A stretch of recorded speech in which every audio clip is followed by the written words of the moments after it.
اللهم صل على محمد وعلى آل محمد كما صليت على إبراهيم وعلى آل إبراهيم إنك حميد مجيد. اللهم بارك على محمد وعلى آل محمد كما باركت على إبراهيم وعلى آل إبراهيم إنك حميد مجيد. الحمد لله نحمده ونستعينه ونستغفره ونؤمن به ونتوكل عليه ونعوذ بالله من شرور أنفسنا ومن سيئات أعمالنا. من يهده الله فلا مضل له ومن يضلله فلا هادي له. ونشهد أن لا إله إلا الله وحده لا شريك له. ونشهد أن سيدنا وسندنا ومولانا محمدا عبده ورسوله صلى الله تعالى عليه وعلى آله وصحبه وبارك وسلم تسليما كثيرا. أما بعد، قال الله تبارك وتعالى في كلامه المجيد والفرقان الحميد: ومن أحسن قولا ممن دعا إلى الله وعمل صالحا وقال إنني من المسلمين. وقال الله تبارك وتعالى: ولتكن منكم أمة يدعون إلى الخير ويأمرون بالمعروف وينهون عن المنكر وأولئك هم المفلحون. صدق الله العظيم وصدق رسوله النبي الكريم، ونحن على ذلك من الشاهدين والشاكرين. الحمد لله رب العالمين. अल्हम्दुलिल्लाह। मोहतरम हाज़रीन, बिरादरान इस्लाम, আল্লাহ রাব্বুল আলামিন আমাদেরকে দুনিয়াতে একটা জিম্মাদারি দিয়ে প্রেরণ করেছেন এবং আমাদের সামনে একটা লক্ষ্য উদ্দেশ্য নির্ধারণ করে দিয়েছেন, একটা টার্গেট ঠিক করে দিয়েছেন যে এই লক্ষ্য পূরণ করে, এই উদ্দেশ্য পূরণ করে তোমাদেরকে তোমাদের সে নির্দিষ্ট গন্তব্যে পৌঁছতে হবে। কিভাবে আমরা সে গন্তব্যে উপনীত হব, লক্ষ্য উদ্দেশ্য কিভাবে পুরা করব, তার জন্য যা কিছু দরকার, দিক নির্দেশনা, রাহনুমাই, হেদায়েত, এই সবগুলি আল্লাহ রাব্বুল আলামিন আমাদের জন্য করে দিয়েছেন। হযরত আদম আলাইহিস সালাম থেকে নিয়ে আখেরি নবী পর্যন্ত লক্ষাধিক আম্বিয়া কেরামকে প্রেরণ করেছেন। তারা দুনিয়াতে এসে আল্লাহর বান্দাদের সামনে সেই লক্ষ্য উদ্দেশ্যের কথা স্মরণ করিয়ে দিয়ে কিভাবে নির্দিষ্ট গন্তব্যে পৌঁছতে হবে তার রাস্তা বলে দিয়েছেন। আবার মানুষ যেন ব্যক্তিগতভাবে ওই শক্তি সঞ্চয় করতে পারে, আখিরাতের পথেও সংগ্রহ করতে পারে, এজন্য তার যা কিছু আসবাব দরকার এইসব আসবাব আল্লাহ তাআলা ব্যবস্থা করে দিয়েছেন। শরীর দিয়েছেন, শরীরে সুস্থতা দিয়েছেন, শরীর ঠিক রাখার জন্য খাদ্য পানীয় যা কিছু দরকার এইগুলি দিয়েছেন। যেটা হাদিসের মধ্যে বলা হয়েছে, ইন্নামাদ দুনিয়া খুলিকাত লাকুম, ওয়াইন্নাকুম খুলিকতুম লিল আখিরাহ, দুনিয়া তোমাদের জন্য সৃষ্টি করা হয়েছে আর তোমাদেরকে আখিরাতের জন্য সৃষ্টি করা হয়েছে। অর্থাৎ দুনিয়ার এই আসবাব, উপকরণ, এগুলোকে কাজে লাগিয়ে তোমরা আখিরাতের জন্য প্রস্তুতি গ্রহণ করবে। কিভাবে গ্রহণ করবে? এর জন্য আম্বিয়া কেরাম আমাদেরকে সে রাস্তা বলে দিয়েছেন।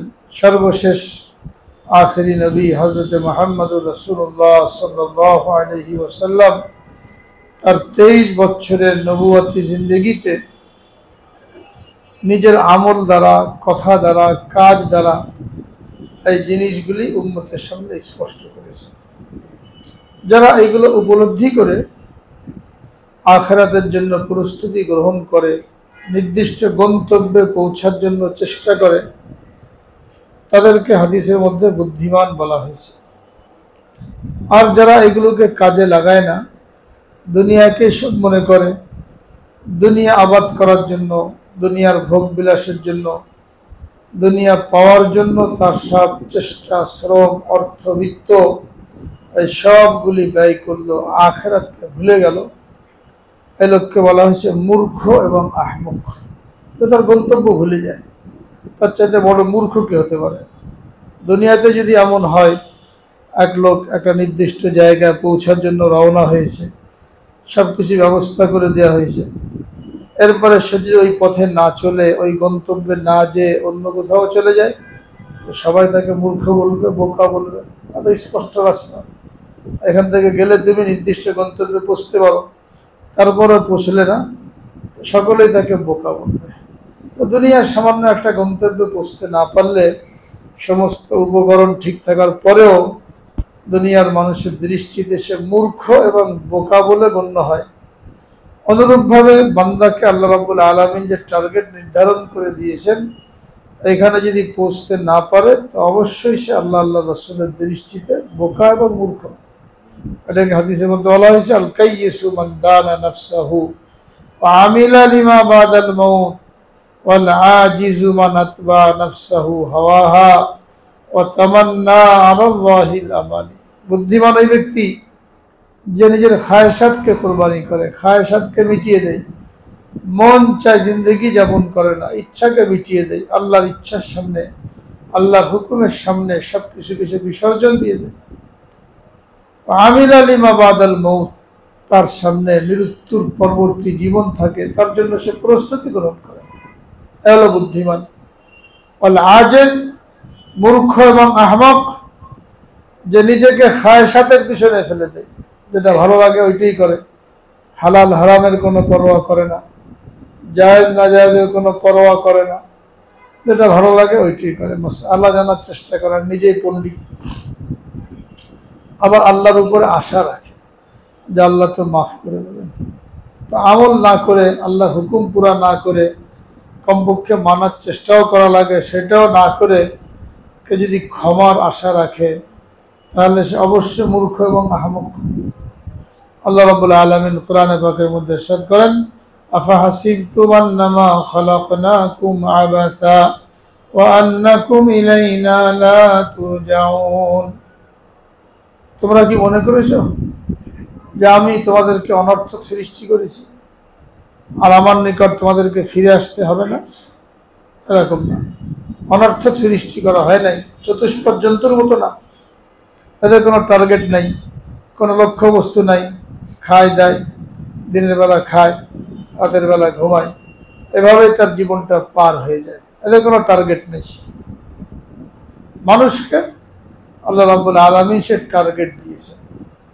যখন সে টার্গেট বোঝানোর জন্য মানুষ চেষ্টা না করে, দুনিয়াকেই তার সবকিছু মনে করে, তখন তার সম্পর্কে আল্লাহ রাব্বুল আলামিন কোরআনে পাকের মধ্যে ইরশাদ করেছেন, ওয়ালাকাদ যারানা লিজাহান্নামা কাসীরাম মিনাল জিন্নি ওয়াল ইনস লাহুম কুলুবুন লা ইয়াফকাহুনা বিহা ওয়া লাহুম আ'য়ুনুন লা ইবসিরুনা বিহা ওয়া লাহুম আযানুন লা ইয়াসমাউনা বিহা উলাইকা কাল আনআম বাল হুম আযাল ওয়া উলাইকা হুমুল গাফিলুন।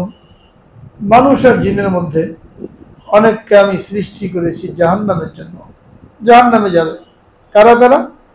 লাহুম কুলুবুন লা ইয়াফকাহুনা বিহা, অন্তর দিয়েছি, বিবেক বুদ্ধি দিয়েছি, এগুলো দিয়ে সে তার রবকে চিনবে, সৃষ্টিকর্তাকে চিনবে, অথচ এই বিবেক বুদ্ধিকে কাজে লাগিয়ে সে তার রবকে চেনার চেষ্টা করে না, রবকে জানার চেষ্টা করে না, রবের হুকুম কি এটা বুঝার চেষ্টা করে না।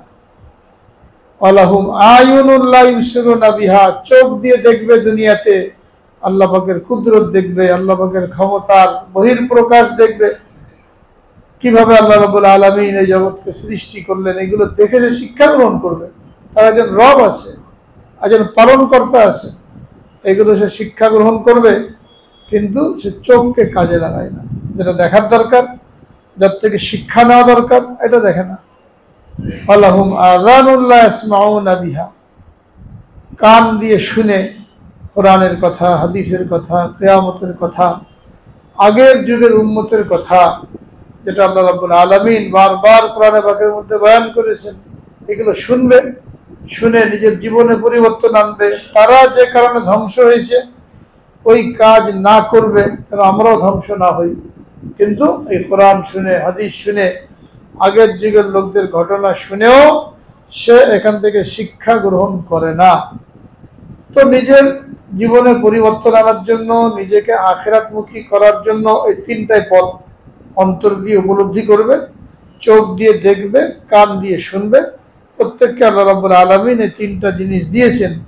এরপরেও যখন সে এগুলি সঠিক প্রয়োগ করলো না, এগুলোকে কাজে লাগালো না, নফস পূজা, খায়সাতের উপরে সে উঠে গেল, তো তার সম্পর্কে আল্লাহ রাব্বুল আলামিনের ঘোষণা, উলাইকা কাল আনআম, এই লোকটা চতুষ্পদ জন্তুর মতো। চতুষ্পদ জন্তু যেমন তার সামনে কোনো টার্গেট নাই, এই ব্যক্তির সামনেও কোনো লক্ষ্য উদ্দেশ্য নেই। এরপরে আরো এক ধাপ আগে বেড়ে আল্লাহ রাব্বুল আলামিন বলেন, বাল আযাল, চতুষ্পদ জন্তুর সাথে তুলনা করলেও এটা খারাপ। চতুষ্পদ জন্তু ভালো, তারাও সাময়িকভাবে তার মালিকের হাড়, গোড়, কাটা, উচ্ছিষ্ট এইগুলো খেয়ে কুকুর, বিড়াল, ঘোড়া, গাধা তার মালিকের ওফাদারি করে, মালিকের কাজ করে, উপকার করে, কথা মতন চলে, অনেক সময় নিজের জীবন দিয়ে মালিককে বাঁচানোর জন্য চেষ্টা করে।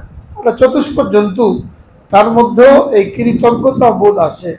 কিন্তু মানুষ, তাকে আমি আশরাফুল মাখলুকাত করে তৈরি করলাম, তার মধ্যে কৃতজ্ঞতা বোধ নাই। কে খাওয়ালো আমাকে, কে পড়ালো, কে দুনিয়াতে পাঠালো, কে আমার জন্য সবকিছুর ব্যবস্থা করলো, এই বোধ যার মধ্যে নাই, তো তাকে চতুষ্পদ জন্তুর সাথে তুলনা করলে চতুষ্পদ জন্তুকে হেয় করা হলো, আরো নিকৃষ্ট।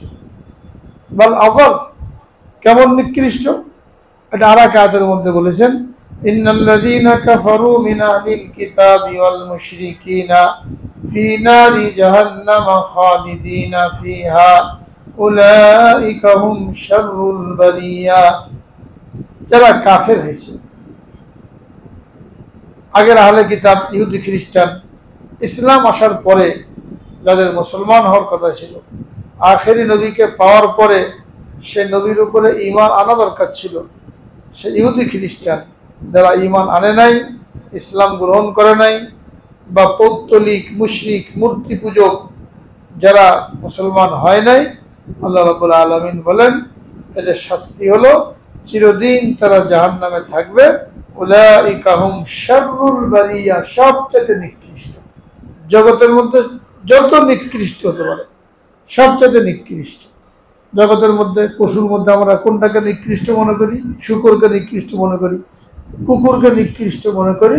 এখানে বলা হচ্ছে সবচেয়ে নিকৃষ্ট, মানে যে মানুষটা তার রবকে চিনল না, রবের সামনে মাথা নত করলো না, রবের হুকুম মতন জীবন যাপন করলো না, এই লোকটা কুকুর এবং শূকরের চাইতে নিকৃষ্ট। হাদিসের মধ্যে বলা হয়েছে যে ব্যক্তি অহংকার করে, অহংকারী, এই অহংকারী সম্পর্কে বলা হয়েছে, ফাহুয়া ফি আইনিহি কাবীর ওয়া ফি আয়ুনিন নাসি সগীর হাত্তা লাহু আহওয়ানু মিন কালবিন আও খিনজির। মানুষ কিসের অহংকার করে? এক ফোঁটা নাপাক পানিতে যাকে তৈরি, পেটের মধ্যে 2-4 কেজি ময়লা নিয়ে ঘুরে বেড়ায়, কালকে মরে গেলে শরীর পচে গলে কবরের মধ্যে পোকামাকড়ের খাবারে পরিণত হবে। এই মানুষটা কিসের কারণে অহংকার করে?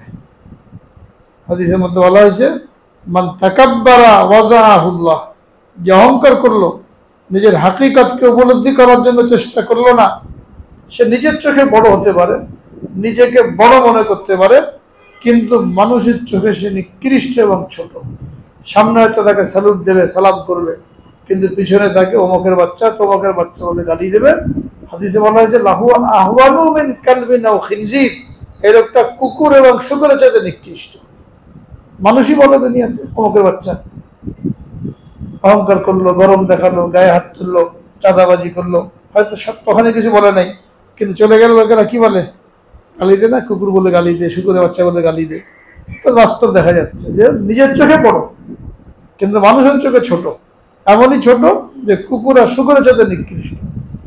কোনো মানুষের জন্য অহংকার শোভা পায় না, একটা রোগ। এই কারণেই সে কুকুর আর শুকুরের চাইতে নিকৃষ্ট হয়ে গেল।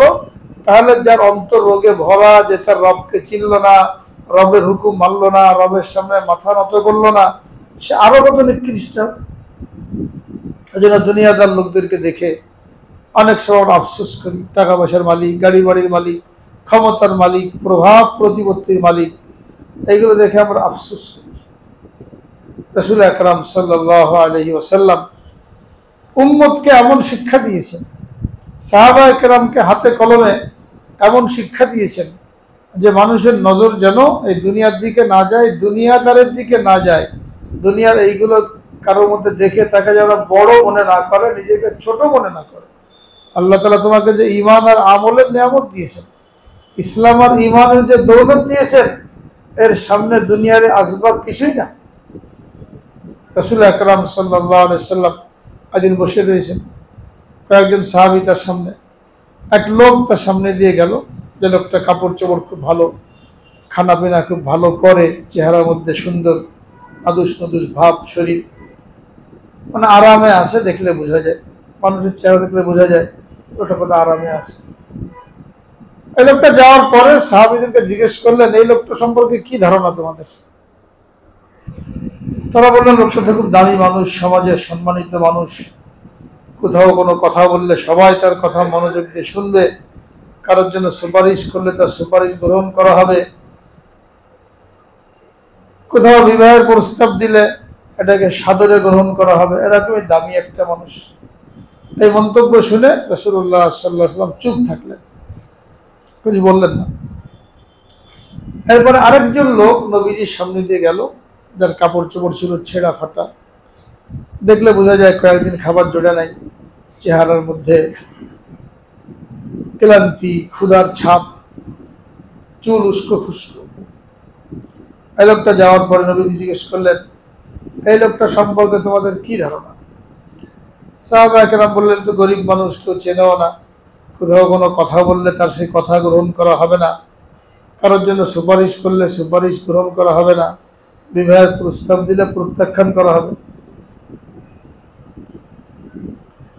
এবার রাসূলুল্লাহ সাল্লাল্লাহু আলাইহি ওয়াসাল্লাম বললেন, প্রথম যে লোকটা গেল, এরকম হাজারো লোক দিয়ে যদি দুনিয়া ভরে যায়, তো দ্বিতীয় যে লোকটা গেল, এই লোকটা এরকম হাজার হাজার লোকের চাইতে উত্তম। কারণ আগের দিন ছিল কাফের, মুনাফিক, আল্লাহর সাথে সম্পর্ক নাই, খেয়ে দে শরীর স্বাস্থ্য মোটা তাজা হয়েছে ঠিক, দুনিয়াতে প্রভাব প্রতিপত্তি আছে, কিন্তু আল্লাহর সাথে সম্পর্ক না, রবকে চেনে নাই, আল্লাহর হুকুম তার মধ্যে নাই। এরকম লোকের দিনে ভরে গেলে কি লাভ? আর পরে যে লোকটা গেল ছিল মুসলমান, গরিব মুসলমান, ঠিক মতো কাপড় চোপড়ও পায় না, দুবেলা পেট ভরে খেতেও পায় না, যার কারণে চেহারার মধ্যে ক্লান্তি আর ক্ষুধার ছাপ। কিন্তু নবীজি কি বললেন, যে আগের লোক দিয়ে যদি দুনিয়া ভরে যায়, আর একটা লোকের দাম আল্লাহর নিকট বেশি, কেন? তার সাথে আল্লাহর সাথে সম্পর্ক কায়েম হয়ে গেছে।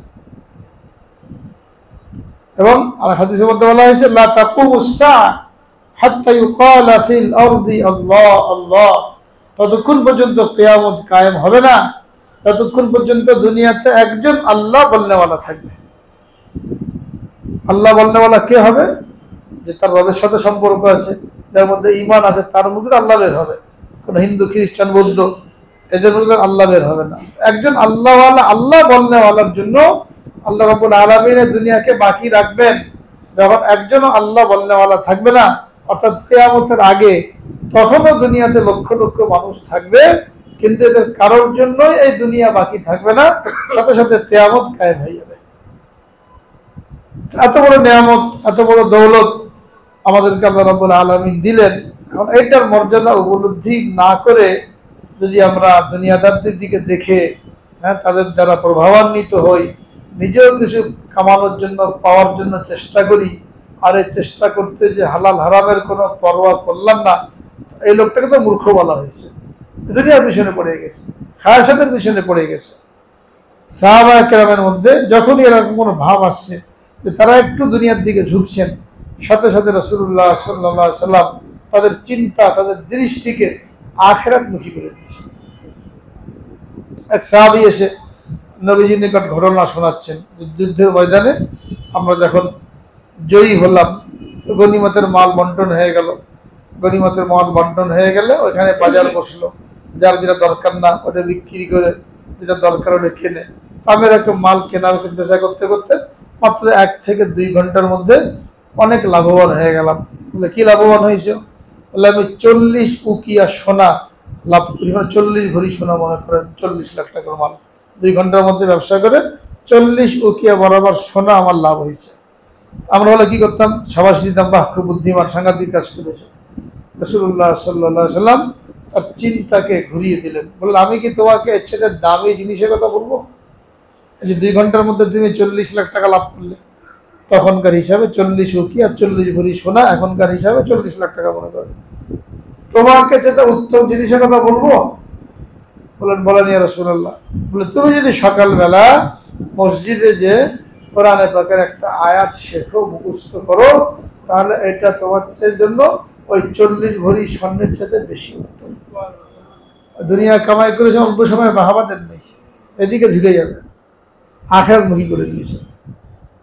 গনিমতের মালের মধ্যে একটা মখমলের কাপড় আসছে, রেশমি কাপড় আসছে।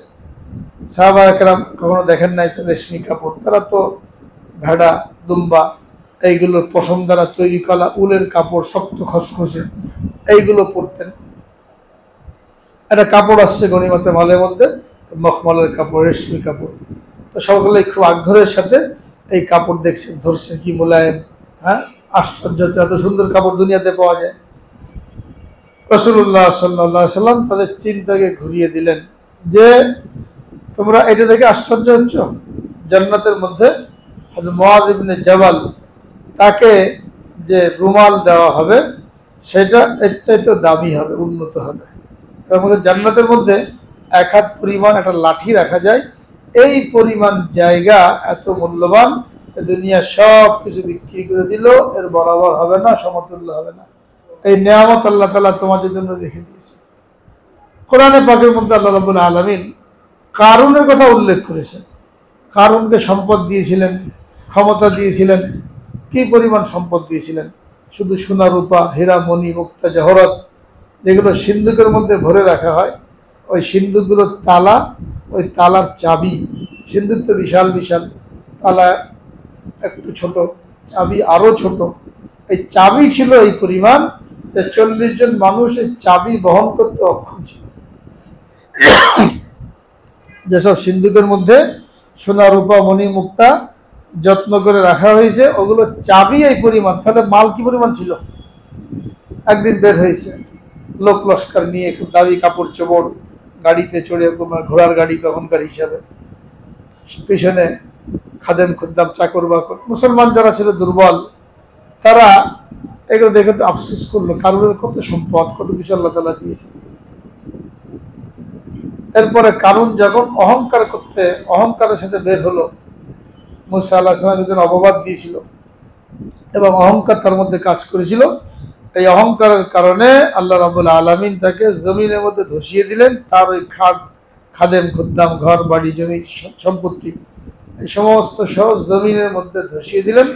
فخسفنا به وبداره الأرض فما كان له من فئة ينصرونه وما كان من المنتصرين।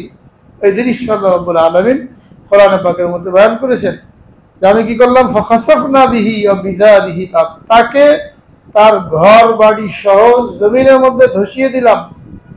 ফামা কানা লাহু মিন ফিয়াতিন, তার এমন কোন দলবল ছিল না যারা মোকাবেলা করতে পারে, আমার কাছ থেকে বদলা নিতে পারে। আমা কানা মিনাল মুনতাসিরিন, আর সে নিজেও কোনো বদলা নিতে পারে নাই। যখন আমার পাকড়াও আসছে, দুনিয়ার কোনো কিছুই তার কোনো কাজে আসে নাই। যখন আল্লাহ ছাড় দেন, তখন মানুষ মনে করে আমি সব, জুলুম করতে থাকে, অন্যায় করতে থাকে, ধরাকে সরা মনে করে বসে, কারো কোনো পরোয়া করে না, অহংকারে ডুবে থাকে। আল্লাহ তাআলা দেখেন, বুজুর্গানে কেরাম দৃষ্টান্ত দিয়েছেন ঘুড়ির সাথে। ঘুড়ি উড়াচ্ছে, হ্যাঁ, ঘুড়ি উপরের দিকে উঠে যাচ্ছে বাতাসের গতি পেয়ে, লাটাইয়ের থেকে সুতা ছাড়া হচ্ছে। ঘুড়ি মনে করে আমি স্বাধীন, হ্যাঁ, উপরে উড়েই যাচ্ছে, কিন্তু লাটাই কার হাতে আছে? ঘুড়িওয়ালার হাতে আছে। ঘুড়িয়ে লাটাই হাত থেকে বেরিয়েছে, উপরে যেতে পারবে? যখন মন হবে রশি ধরে টান দেওয়া হবে, যত উপরে উঠে যাক, নিচে চলে আসতে বাধ্য। মানুষকে আল্লাহ রাব্বুল আলামিন সুযোগ দিয়েছেন, কিন্তু রশি আল্লাহ তাআলার হাতেই। যখন বেড়ে যাবে মানুষ, অহংকার, বড়াই, জুলুম, অত্যাচার এই করতে যখন বাড়বে, আগে সীমা লঙ্ঘন করবে, ওই রশিতে টান পড়বে, লাটায় সুতা গোটানোর মতন টান পড়বে, তখন আর কারো কিছু করা থাকবে না। এই কথাটা প্রত্যেকে মনে রাখা দরকার। এটা আল্লাহ রাব্বুল আলামিন বারবার স্মরণ করিয়ে দিয়েছেন, কারণের কথা বারবার উল্লেখ করেছেন। কেন উল্লেখ করেছেন? যখন তো সীমা ছাড়িয়ে গেছে, নিজেকে সবকিছু মনে করেছে, ফেরাউন, হামান, কারুন, নমরুদ, সকলের কথা বারবার কোরআনের মধ্যে বয়ান করা হয়েছে। কেউ যেন নিজেকে এরকম মনে না করে বসে।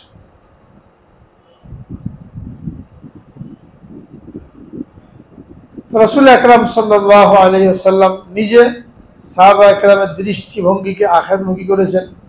আল্লাহ রাব্বুল আলামিন বান্দার দৃষ্টিকে আখিরাতমুখী করেছেন। দুনিয়ার আসবাবের অসারতা বারবার বয়ান করেছেন। এক আয়াতের মধ্যে ইরশাদ করেছেন, মা ইনদাকুম ইয়ানফাদু ওয়া মা ইনদাল্লাহি বাক, তোমাদের কাছে যা আছে নিঃশেষ হয়ে যাবে, চিরদিন ধরে রাখতে পারবে না। আল্লাহর নিকট যা আছে এটা চিরস্থায়ী, সবসময় থাকবে। এজন্য আর এক আয়াতে নির্দেশ দিয়েছেন, ওয়ালা তানসা নাসিবাকা মিনাদ দুনিয়া ওয়া আহসিন কামা আহসানাল্লাহু ইলাইক, তোমাকে আমি দুনিয়াতে যে সম্পদ দিয়েছি, এটা দুনিয়াতে ভোগ বিলাসের জন্য, গাড়ি বাড়ি হাঁকানোর জন্য ব্যয় করো না। এখান থেকে একটা অংশ তোমার আখেরাতে নিয়ে যাওয়ার জন্য চেষ্টা করো, আখেরাতের ব্যাংকে জমা করো। দুনিয়াতে কার জন্য রেখে যাচ্ছ? কেউ কিছু নিয়ে যেতে পারবে না। ওয়া আহসিন কামা আহসানাল্লাহু ইলাইক, এবং এই মাল সম্পদ পেয়ে মানুষের উপরে জুলুম করো না, অন্যায় করো না। তোমার উপরে আল্লাহ তাআলা যেমন ইহসান করেছেন, অনুগ্রহ করেছেন, তোমাকে মালের মালিক বানিয়েছেন, তুমিও আল্লাহর বান্দাদের উপরে ইহসান করো। কাউকে গরিব বানিয়েছেন, কাউকে ধনী বানিয়েছেন, এটা এই জন্য না যে আল্লাহ তাআলা ভান্ডারের মধ্যে কমই পড়ে গেছে। যতক্ষণ দুনিয়ার নিজাম ঠিক থাকে, সবাই যদি ধনী হতো, কাজকাম কে করতো? বাথরুমকে পরিষ্কার করতো, রাস্তাকে ঝাড়ু দিত, দুনিয়া চলতো? আল্লাহ তাআলা নিজের কুদরতে শ্রেণী বিন্যাস করেছেন। আবার ধনীরা যেন দান সৎকা করে তাদের আখিরাতকে সমৃদ্ধশালী করতে পারে, এই সুযোগ করে দিয়েছেন। গরিবরা যেন সবর করে তাদের আখিরাতকে সমৃদ্ধশালী করতে পারে, এই সুযোগ দিয়েছেন। বলছেন ওয়া আহসিন কামা আহসানাল্লাহু ইলাইক, যেমন আল্লাহ তোমার উপরে ইহসান করেছেন, অনুগ্রহ করেছেন, তুমি আল্লাহর বান্দাদের উপর ইহসান করো, অনুগ্রহ করো। মোট কথা হলো, আল্লাহ রাব্বুল আলামিন আমাদেরকে যে ঈমান এবং ইসলামের দৌলত দান করেছেন, এটা আমাদের জন্য অনেক বড় সম্পদ, অনেক বড় নিয়ামত। এর মোকাবেলায় আমাদের দুনিয়া যদি কোনো কিছু নাও থাকে, তবু আমরা ধনী, আমরা সফল কাম। কখনো যেন টাকা পয়সার কমতির কারণে, ক্ষমতার কমতির কারণে হীনমন্যতা আমাদের মধ্যে না আসে।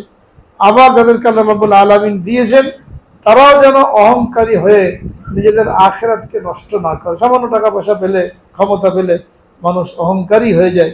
হ্যাঁ, শুধু রাষ্ট্রীয় পর্যায়ে না, ব্যক্তিগত পর্যায়েও কত মানুষ একটু টাকা পয়সার কারণে কত অহংকার, মাটিতে পায়ে পড়ে না, মানুষকে মানুষই গণ্য করে না, তুচ্ছ তাচ্ছিল্য, হ্যাঁ, হেয় প্রতিপন্ন করতে থাকে। আমার অবস্থা কি আমি জানি। হযরত আবু হুরায়রা রাদিয়াল্লাহু তাআলা আনহু, ওনার ঘটনা পাওয়া যায় পরবর্তীতে যে ওনাকে কেউ কটূক্তি করেছিল, গালি দিয়েছিল। আমাদের বলি অমুকের বাচ্চা, তমুকের বাচ্চা, কুকুর বলে কেউ গালি দিয়েছিল।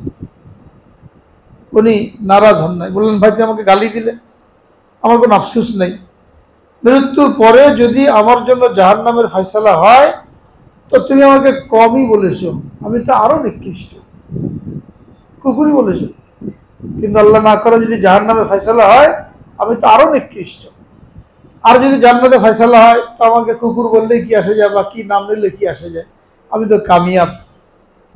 এটা প্রত্যেকে চিন্তা করতে হবে। দুনিয়াতে কোনো বড়াই না, অহংকার না, মৃত্যুর পরে কার কি অবস্থা এটা চিন্তা করতে হবে। এটা চিন্তা করলে আজকে আমাদের সমাজের মধ্যে অস্থিরতা, হানাহানি, মারামারি, সামান্য সামান্য জিনিস নিয়ে মানুষ এত বেসবর, এত ধৈর্যহীন, প্রতিদিন সামান্য সামান্য জিনিস নিয়ে মারামারি কাটাকাটি চলছে। কেন? এই আখেরাতকে ভুলে যাওয়ার কারণে। আখেরাতকে ভুলে যাওয়ার কারণে আজকে আমরা দুনিয়াকে সবকিছু মনে করে বসছি, আর দুনিয়াতেই নিজের স্বার্থ উদ্ধার করার জন্য ভাই ভাইকে হত্যা করেছে, ছেলে বাপকে মেরে ফেলেছে জমি জায়গার জন্য, ভাইকে হত্যা করেছে, বাপকে হত্যা করেছে, হক নষ্ট করেছে। বারবার নিজের এই হাকিকতের কথা চিন্তা করা যে আমাকে কেন দুনিয়াতে পাঠানো হয়েছে, যে উদ্দেশ্য দিয়ে আমাকে পাঠানো হয়েছে, যে টার্গেট নির্ধারণ করে আমাকে পাঠানো হয়েছে, আমার প্রস্তুতি তার জন্য কতটুকু। এই মুহূর্তে আমার যদি জান বের হয়ে যায়, শেষ নিঃশ্বাস ত্যাগ করি, তাহলে আমি কি আমার সে গন্তব্যে পৌঁছতে পারবো? এটা প্রতিদিন চিন্তা করতে থাকে, এটাকে মুহাসাবা বলা হয়। হাসিবু ক্বাবলা আন তুহাসাবু, ওলামায়ে কেরাম বলেন, বুজুর্গানে কেরাম বলেন, তোমার হিসাব নেওয়ার আগে তুমি নিজের হিসাব গ্রহণ করো। হিসাব তো দেওয়াই লাগবে, চোখ বন্ধ করে হিসাব শুরু। 8টা প্রশ্ন করা হবে, 3টা কবরে, 5টা হাসরের ময়দানে। এই প্রশ্নের উত্তর দেওয়ার আগে নিজের হিসাব মিলাও। হাসিবু ক্বাবলা আন তুহাসাবু, হিসাব নেওয়ার আগেই তুমি নিজের হিসাব নাও দৈনিক, যে আমি হিসাব দিতে পারবো কিনা। অমুতু ক্বাবলা আন তামুতু, মৃত্যুর আগেই একবার মৃত্যুর ভান করে দেখো, মনে করো নাই দুনিয়াতে, দুনিয়ার কাজকাম চলে কিনা, সংসার চলে কিনা, এটা চিন্তা করো। যে ব্যক্তি এইভাবে চিন্তা করে তার দুনিয়ার জীবনটা কাটাবে, তার দ্বারা কোনো গুনাহ হবে না, অহংকার হবে না, অন্যের উপরে জুলুম হবে না।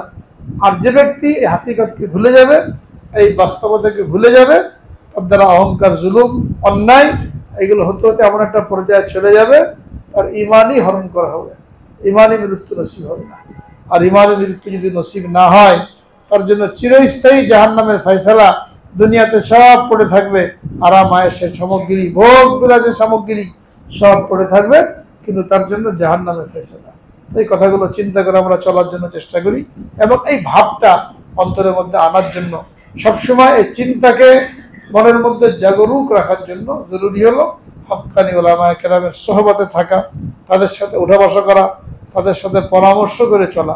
যখন একা একা থাকবো, নিজেকে পণ্ডিত মনে করব, শয়তান আমার গুরু হয়ে যাবে, শয়তান আমার পীর হয়ে যাবে।